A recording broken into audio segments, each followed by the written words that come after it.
सुरभिशरणं सुरभिशरणं सुरभिशरणं सुरभिशरणं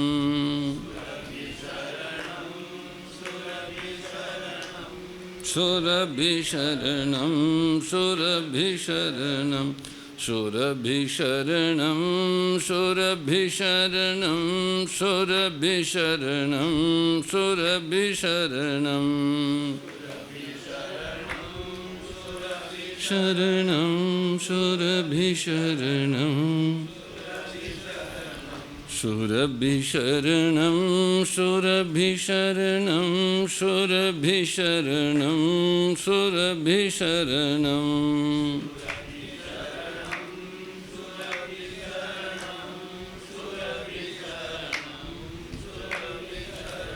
सुरभिशरणं सुरभिशरणं सुरभिशरणं सुरभिशरणं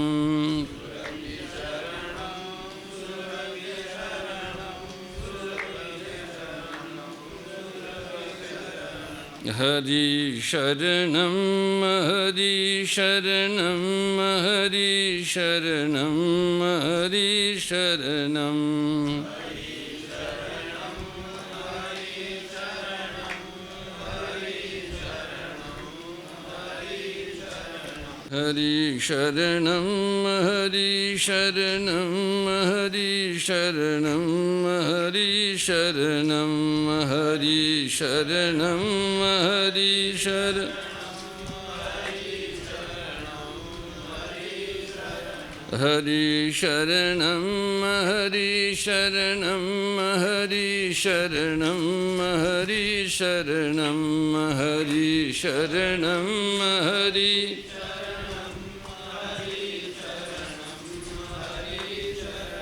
हरि शरणं हरि शरणं हरि शरणं हरि शरणं हरि शरणं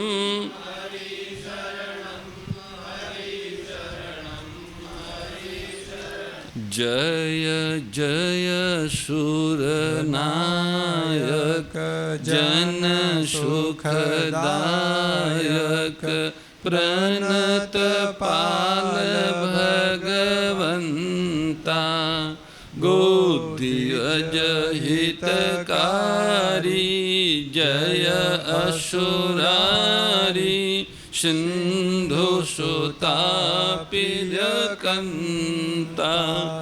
पालन सुरधरनी अद्भुत करनी मरम न जानहि कोई जो सहज कृपाला दीन दयाला करहु अनुग्रह सोई जय जय अविनाशी सब घटवासी व्यापक परमानंदा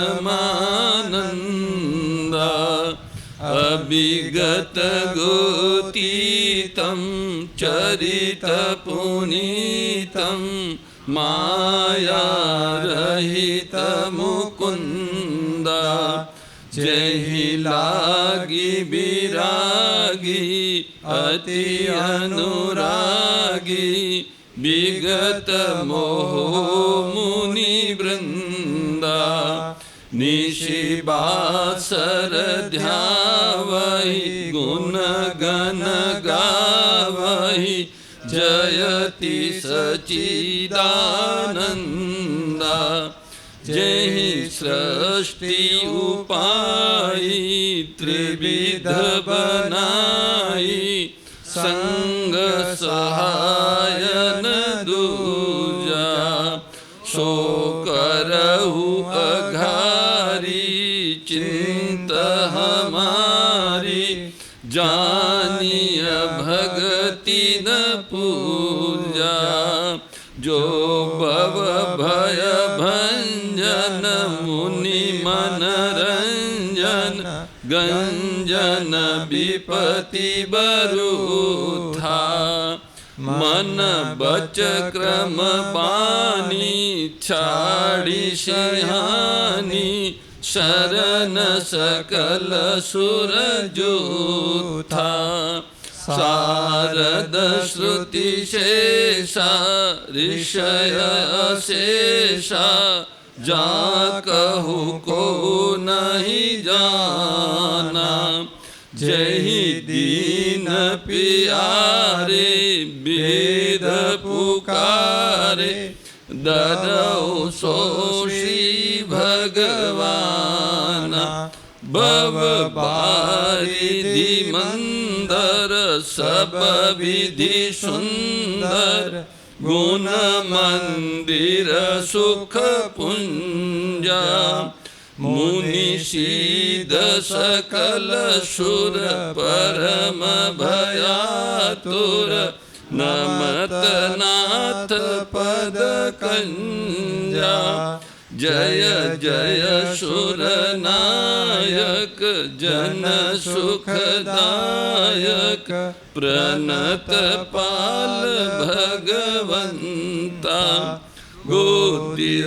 जहितकारी जय असुरारी सिंधु सुता प्रिय कंता जानी सभय सुर भूमि सुनी बचन समेत स्नेह गगन गिरा गंभीर भई हरनि शोक संदेह सियावर रामचंद्र जी की जय राधावर कृष्ण चंद्र जी की जय उमापति महादेव जी की जय पवन सुत हनुमान जी की जय बोलो भाई सब संतन की जय सदगुरुदेव की जय मात पिता गुरुदेव की जय श्री व्यास जी महाराज की जय जय जय श्री राम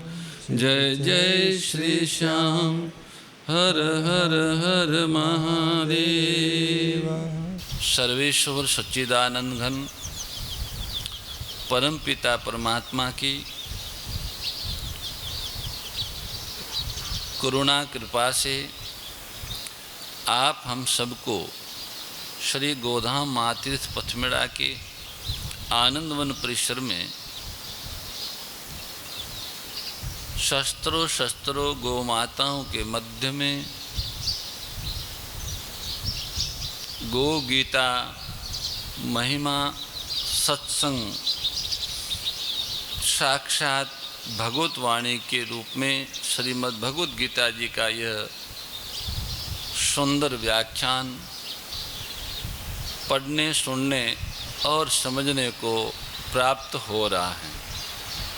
हम उसी गोपाल कृष्ण परमात्मा की वह अलौकिक एवं अद्वितीय भगवत वाणी श्रीमद् भगवत गीता का व्याख्यान 18वें अध्याय के 12वें श्लोक का व्याख्यान चल रहा है।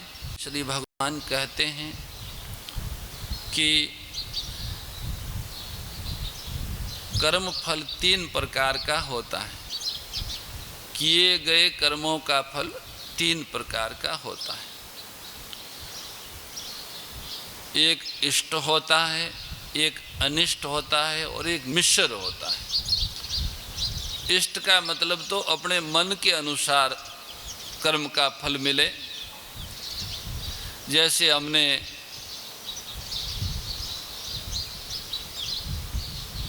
कथा सुनाई और आप सुनने वाले सब मुक्त हो गए, ये मन की इच्छा थी। अथवा मन में था कि हम कथा सुनावें और हमारा सम्मान हो जाएगा, तो कथा सुनाने के बाद सम्मान हो गया। ये मन की इच्छा के अनुसार इष्ट फल हुआ। मन की इच्छा सम्मान पाने की थी और कथा पूर्ण होने के बाद हमारा अपमान हो जाए, हमारे मन के विरुद्ध हो जाए, तो ये अनिष्ट फल है। किसान खेत में अनाज बोता है, धरती में बीज इस विश्वास के आधार पर डालता है कि ये अनंत गुणा हो के मुझे प्राप्त होगा। इसी तरह ठीक तरह से बारिश हो सब कुछ अनुकूल रहे तो खूब अनाज उत्पन्न होकर उसे मिलता है, ये उसका इष्ट फल है। इसके विपरीत उसने खूब मेहनत की, जोताई बुआई गुणाई सब की, उसके उपरांत भी उनके मन के अनुसार न मिल के फल नहीं मिला, इतना अनाज नहीं हुआ, उतने मेहनत की थी उतना भी नहीं हुआ, ये अनिष्ट फल है। ऐसे ही व्यापारी मुनाफे की दृष्टि से व्यापार प्रारंभ करता है और उसे मुनाफा मिलता है तो ये इष्ट फल है, और अगर उसको व्यापार से मुनाफा की जगह घाटा मिलता है तो ये अनिष्ट फल है। ऐसे ही नेता चुनाव जीतने के लिए लड़ता है और चुनाव के बाद जीत जाता है तो ये इष्ट फल है, और हार जाता है तो अनिष्ट फल है। विद्यार्थी विद्या अध्ययन विद्या ज्ञान को प्राप्त करने के लिए करता है तब तो ठीक है, पर विद्यार्थी विद्या अध्ययन नौकरी पाने के लिए करता है, कलेक्टर, चपरासी, मास्टर, प्रोफेसर, आईजी, थानेदार, जो भी कुछ बनने के लिए करता है और वो बन जाता है तो ये उसका इष्ट फल है, और नहीं बन जाता है, कंपटीशन की परीक्षाओं में फेल हो जाता है, पूरे नंबर नहीं आते हैं, तो ये उसका अनिष्ट फल है। ऐसे ही साधक साधन करके भगवान की प्राप्ति के लिए विरक्त बनता है, प्रयास करता है, उसके अनुकूल उनको भगवान के प्रेम की प्राप्ति हो जाए तो ये इष्ट फल है। भगवत प्राप्ति न हो के पुनः संसार के राग द्वेष में पड़ जाए, ये अनिष्ट फल है। इस तरह इष्ट और अनिष्ट ये दो प्रकार के फल, अपनी मन के इच्छा के अनुसार फल और मन के विपरीत फल। मन की इच्छा अनुसार मिलने वाले फल को इष्ट कहते हैं और मन के विपरीत मिलने वाले को अनिष्ट कहते हैं। ये दो तो ये फल है कर्मों के। इसके अलावा एक फल और है, वो अनिष्ट भी है और इष्ट भी है। जैसे किसी को मिर्च खाना अच्छा लगता है तो उनके मिर्च उनको हरी हरी मिल गई, या लाल पाता तो लाल मिल गई, पर उसके मुंह जलता है, पसीना आता है, आँखों में पानी आता है, बाद में पेट में जलन होती है, ये उसका अनिष्ट फल है। इष्ट और अनिष्ट, यहाँ रोग होता है तो ये इष्ट और अनिष्ट दोनों मिश्र फल। खेती की, कुछ लाभ हुआ कुछ हानि हुई, ये इष्ट अनिष्ट मिश्रित फल हुआ। इस प्रकार के कर्म के फल जीवात्मा को, देहधारी विशेष करके मनुष्य देहधारी जीवात्मा को कर्मों के ये तीन प्रकार के फल मिलते हैं।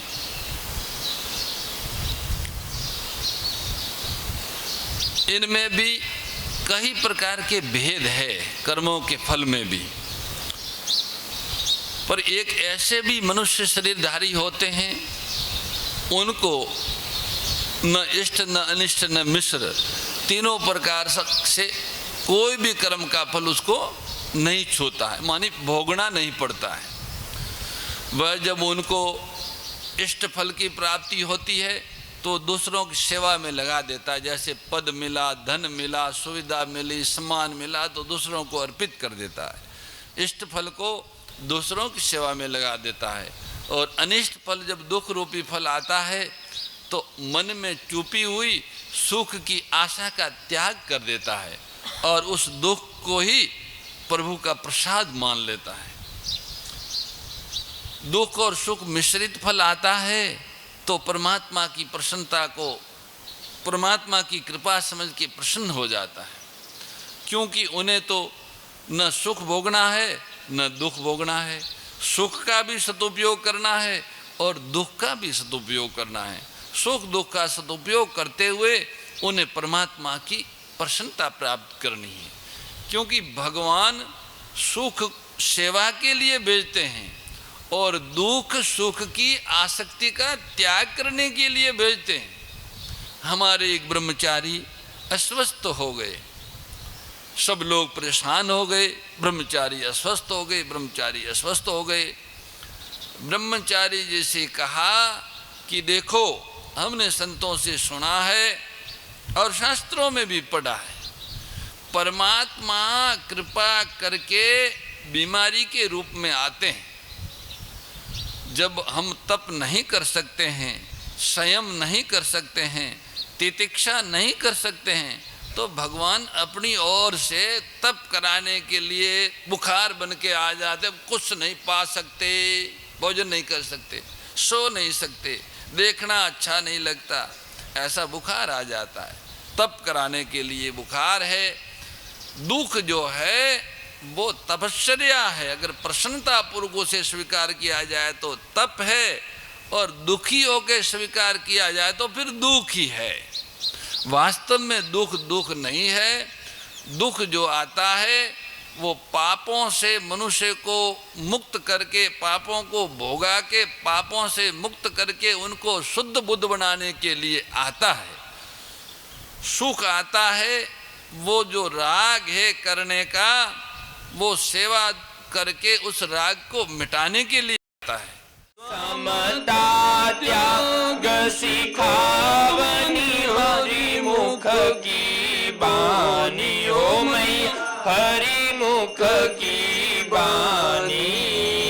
सकल शास्त्र की स्वामी, सकल शास्त्र की स्वामी, श्रुतियों की रानी। ओम जय भगवद गीते। दया सुधा बरसावनी मातु कृपा कीजे, ओ मैया मातु कृपा कीजे। हरि पद प्रेम दान कर, प्रभु पद प्रेम दान कर, अपनो कर लीजे। ओम जय भगवद गीते, जय भगवद गीते। ओ मैया जय भगवद गीते। हरि कमल विहारिणी, प्रभु हिय कमल विहारिणी, सुंदर सुपुनीते। ओम जय भगवद गीते। गीता माता की जय।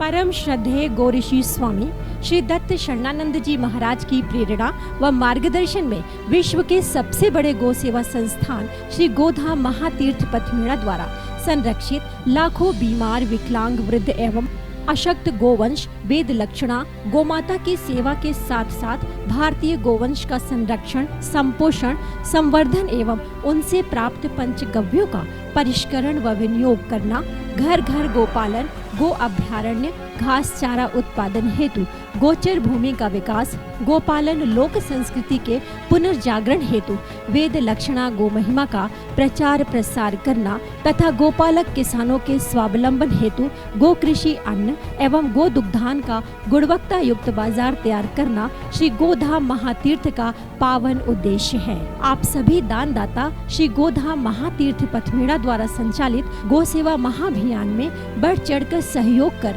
लाखों बीमार, विकलांग, वृद्ध एवं अशक्त गोवंश के गोग्रास सेवा हेतु श्री गोधाम महातीर्थ पथमेड़ा लोक पुण्यार्थ न्यास के बैंक ऑफ बड़ौदा खाता संख्या 084901000238827 IFSC कोड BARB 0 ASHRAM शाखा आश्रम रोड अहमदाबाद में गोग्रास सेवा निमित्त जमा कर सकते हैं। अधिक जानकारी के लिए संपर्क करें 7742093179 7665059999 7073000151।